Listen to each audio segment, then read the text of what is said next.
Subscribe now and press the bell icon. Never miss an update. Hong Kong is living through two traumas at once, after 9 months of civil unrest sparked by a now-aborted extradition law that saw increasing violence from protesters and the police force. The former British colony was hit by the Covid-19 pandemic. The territory has been faring relatively well so far, with 1,041 confirmed cases and 4 deaths at the time of writing, in large part thanks to the scarring experience of SARS in 2003. This meant that as soon as news of a novel strain of coronavirus in mainland China started to spread, most people decided not to wait for official guidelines and began wearing masks, minimizing social outings, and washing hands, and homes with increased frequency and thoroughness. The government, on the other hand, prevaricated for reasons that were hardly connected to public health.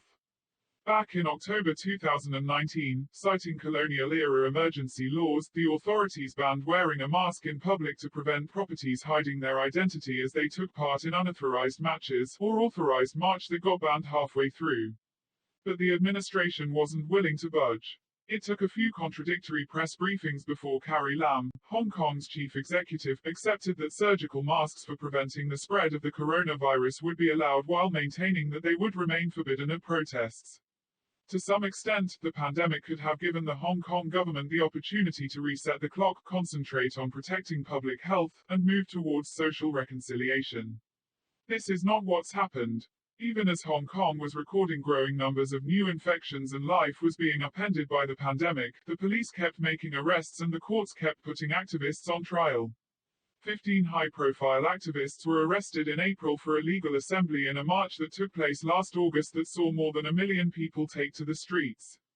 Among them were pro-democracy veterans such as Martin Lee, 81, a senior barrister who co-drafted the Basic Law, Hong Kong's mini-constitution, and who served as an elected legislator and as one of the founders of the Democratic Party, Jimmy Lai, the founder and publisher of pro-democracy newspaper Apple Daily, and Figo Chan, co-convener of the Civil Human Rights Front, the group that had been leading authorized mass protests throughout 2019.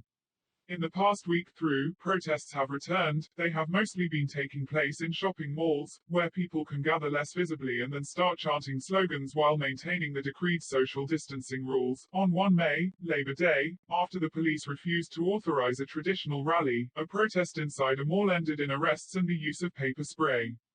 The government has shown that it is not interested in reconciliation and even through a pandemic has stuck to its guns, continuing to refer to protesters as rioters, no matter what they do.